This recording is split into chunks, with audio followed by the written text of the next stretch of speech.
Now, in the last lecture, we had started discussing about the vortex state in superconductors and in type 2 superconductor specifically. So therefore, in the magnetic field above the lower critical field, the superconductor actually breaks up into these normal regions and superconducting regions. The gray regions are the normal regions and the white regions are the superconducting regions.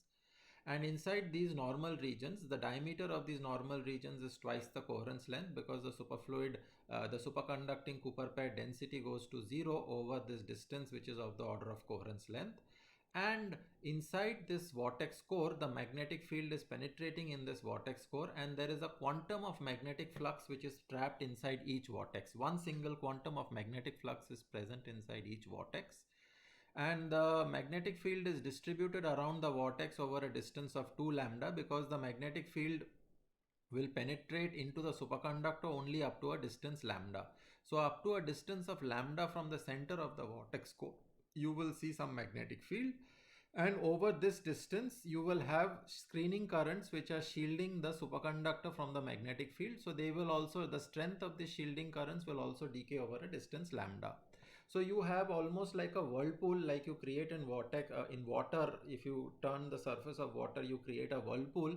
The same way you also create a whirlpool here in the superconductor, where there are these small whirlpools of current which are circulating, and there is a fixed quantum of magnetic flux which you generate inside the superconductor. So each vortex carries one single flux quantum, which is hc by 2e, and the quantity 2e is coming from the pair, Cooper pair, which are contributing to superconductivity.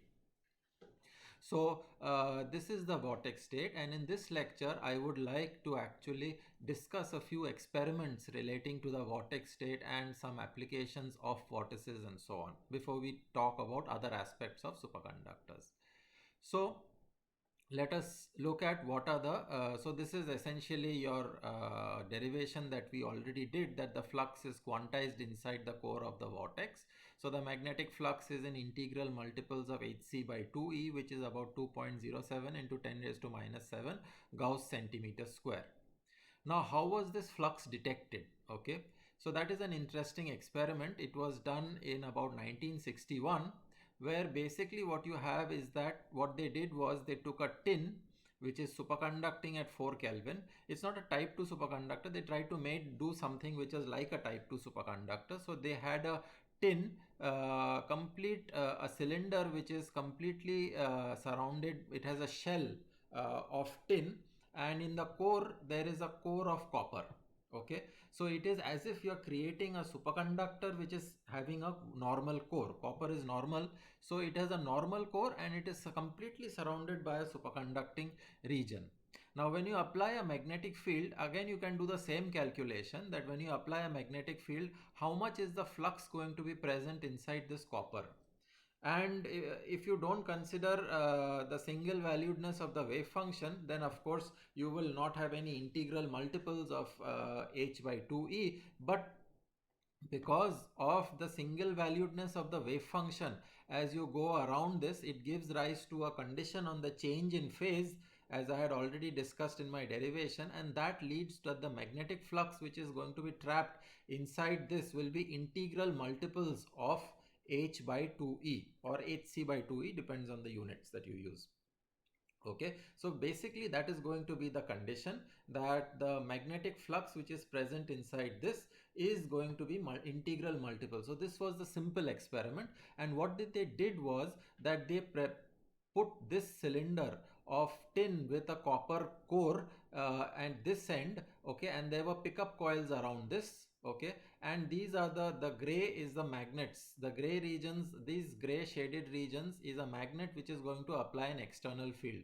So on the x-axis, what you see as h Gauss is what is applied by this magnetic, is what is applied by these magnets. Okay, and here in the center, in this region, you have this sort of a cylinder which is sitting. I'm just showing you the top view of the cylinder, but you have the superconducting cylinder sample which has a normal copper core which is sitting here, and there are pickup coils inside this which are going to pick up the magnetic flux, which is the voltage which is going to be generated in the coil is going to be proportional to the magnetic flux which is going to be present inside this system.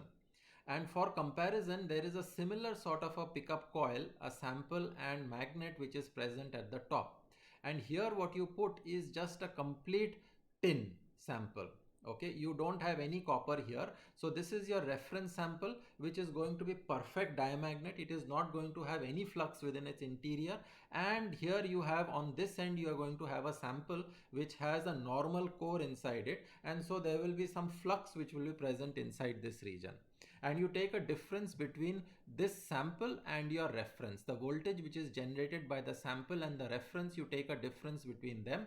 The voltage that you get is proportional to the flux which is present inside your sample, because you're subtracting out the superconducting region.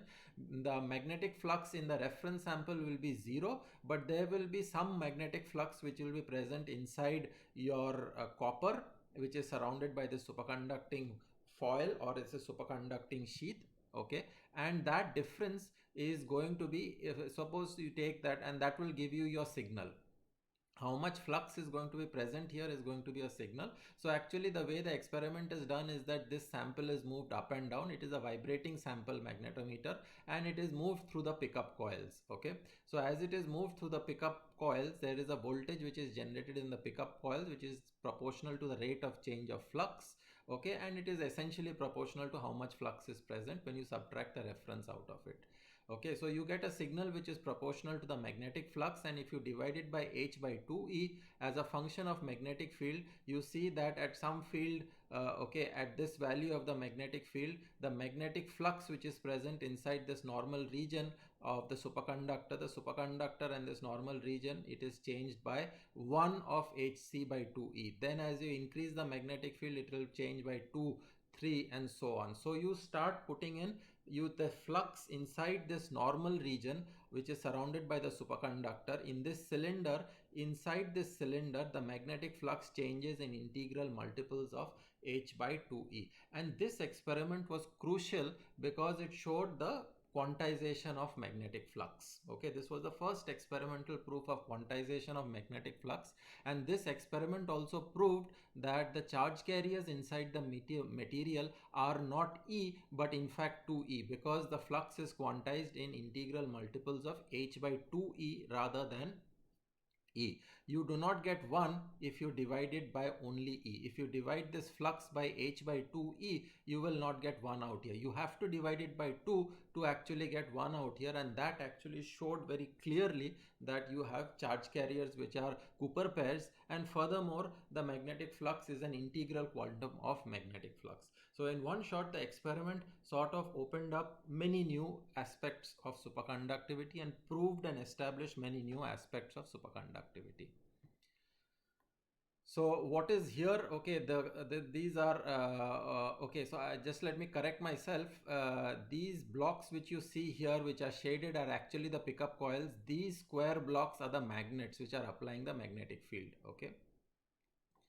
So what you have out here is the pickup coils is what I am showing you here. Okay, is that you have two oppositely wound coils, so that in the absence of a sample which is shown in green out here, there is no net output from the sample. But if the sample goes in one of the coils, then there is an imbalance which is created in the coil, and then the voltage that is generated is proportional to the rate of change of magnetic flux. This sample is moved in and out of the coils, and then this blue is the external magnetic field which is applied. So you can measure the magnetization of the sample as a function of magnetic field. The magnetization is just nothing else but the integral of the voltage as a function of time which you measure, and so on, and you can get magnetization.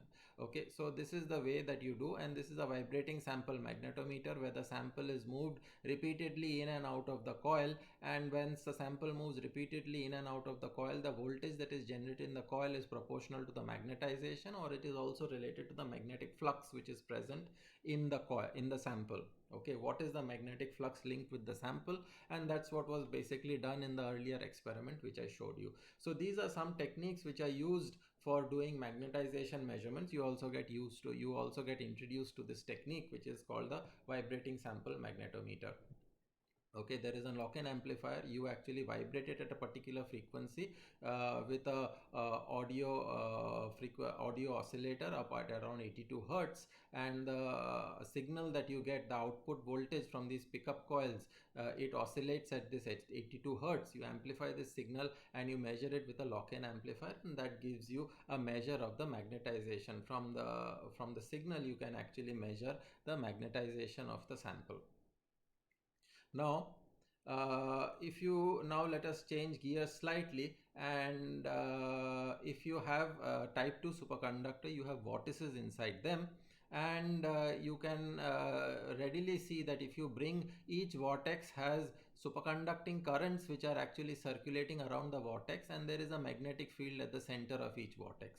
Now if you bring two vortices close together, then the magnetic field of one vortex interacts with the current of the other vortex, and this is true also for this vortex. For example, the red vortex, the magnetic field inside here interacts with the current of the neighboring black vortex, and the black vortex currents actually experience the magnetic field of the red vortices, and there is a mutual repulsive force which is generated.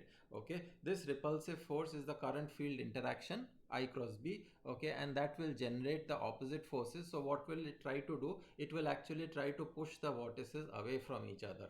So as you increase the magnetic field, the vortex density increases, more and more vortices come close together, but at the same time there is a repulsive interaction between vortices, which is this force which is trying to push away the vortices. And so there is a repulsive energy, there is a repulsive force, and there is a force which is trying to push them together. The energy is minimized, so there is a particular configuration at which the energy gets minimized, and that is the hexagonal vortex configuration, where each vortex feels minimum repulsive force from the neighboring vortices, and this is the Abrikosov vortex state. Okay, so we will come to that Abrikosov vortex state, but the important thing is that the mutual repulsion between vortices actually organizes these vortices. They are not present randomly inside superconductors. As you increase the magnetic field and you start generating more and more vortices, namely you increase the surface area between normal and superconducting regions, you don't do it randomly. The vortices are not produced randomly all across the superconductor, but there are only certain configuration which allow the vortices to form, and that configuration comes from minimization of energy. If I have time, I will actually prove this Abrikosov vortex state, but this is the Abrikosov vortex state. As you see here, this is the hexagonal configuration. So you create a vortex, you create these vortices which are organized in this hexagonal configuration all across the superconductor, and that comes because of repulsive interaction between the vortices. Okay, so if you look at the field temperature phase diagram, here you have the lower critical field where you have your sample in the Meissner state. All the applied magnetic field is expelled from within its interior, but once you increase the magnetic field between HC1 and the upper critical field HC2, above HC2 everything is normal, the superconductivity is lost completely, but between the upper and lower critical field you form what is called as a mixed state. This is where the free energy between the normal and superconducting boundary turns negative, and you are having enough energy to nucleate vortices. You start pushing in vortices inside the material, more and more vortices form, and these vortices actually organize themselves in this Abrikosov lattice. So actually you form a crystal of vortices. You know, the vortices are not randomly organized, but these vortices, because of mutual repulsive interaction, the minimum free energy configuration is a hexagonal configuration, and this was actually first theoretically shown by Alexei Abrikosov in 1957, I think, and then he got the Nobel Prize for it. It was 2003. This led to a discovery of the vortex state, the abricos of vortex state, that the vortices are not randomly organized. Now the vortex intervortex interaction, that means the vortices are actually repelling entities. It is like two electrons which have repulsive interaction, but this repulsive interaction between vortices is slightly different, whereas between two electrons you have a 1 by r square type of a behavior. In the case of vortices, the intervortex interaction is actually determined by these length scales lambda. If your distance between the vortices, if the spacing between the vortices r is much greater than the superconducting penetration depth, namely you have reasonably vortices which are far away from each other, that they are greater, the separation between vortices is greater than the superconducting penetration depth, namely the envelope of the magnetic fields from the two vortices do not overlap, then the force between the two vortices dies out exponentially, because the current field interaction is very weak. The current of one vortex does not see much of the field of the other vortex, it just sees the exponential tail from the other vortex, and so interaction is going to be exponentially decaying out. But if the vortices is brought close together such that the magnetic field envelope of one vortex and the magnetic field of the other vortex are very close to each other, there is a reasonably large interaction of the current field interaction between the two vortices, and then the field, the force between the vortices changes as log of r by xi. Xi is the coherence length. Okay, now what was the proof that you had such type of a vortex state which is created inside superconductors? And the proof for that is actually an experiment which you do in your school days, is that if you want to see the magnetic field lines, what you do is that you sprinkle iron particles on the surface. You take a magnet, you put a paper on top, and you sprinkle iron particles, and then you see on the paper how the iron particles get oriented and aligned, and that tells you what is the magnetic field line generated by the magnet. Now the similar sort of thing is done slightly in a different sophisticated way. You take a superconductor, cool it below its transition temperature, and from external field you apply an external field and generate vortices. Now wherever you see these yellow lines, vortices are present, and wherever you have the green region, this is where there is superconductivity. So the magnetic field inside the sample is going to be present, or on the surface, the magnetic field on the surface of the superconductor is going to be present only in these yellow regions. And if you evaporate a smoke of iron particles, okay, by doing evaporation under controlled conditions, you can generate a smoke of iron particles, and these iron particles will get attracted to wherever there is magnetic field present on the surface. In fact, it depends on the gradient of the magnetic field, which is going to be strongest at the location of the vortices. So they will go and attract and stick out there. So on the surface of the sample, you will get collections of these iron particles wherever vortices are present. Then what you can do is that you can warm up the sample, take out the sample from your cryostat, okay, and because these particles are actually stuck on the surface, you can look at the surface under an electron microscope, and what you see is the location of the iron particles. So whatever you see in these black spots are where iron particles have collected, because vortices were present out there. This is the surface of the superconductor, and what you see is that these vortices are organized in well ordered structure. You can see lattice planes, actually you can see lines, and if you go to one individual location and you look at the configuration of these iron dots, you can see that you can make out hexagonal order. This was the first proof that vortices actually organize themselves into a well ordered lattice structure which is hexagonal. And so after the theoretical proof for the presence of a hexagonal structure of vortices came out, it was proved experimentally that indeed this is true. In the mixed state, you have vortices which are organized in a hexagonal structure. And the intervortex lattice spacing is actually you can show that it goes inversely proportional to the square root of the applied field. This we will come to later, but you can show that if you take one lattice per, you have triangular lattice. If it's a hexagonal lattice, you can take this unit cell, and this is a equilateral triangle of sides a0, and there will be one vortex per unit cell.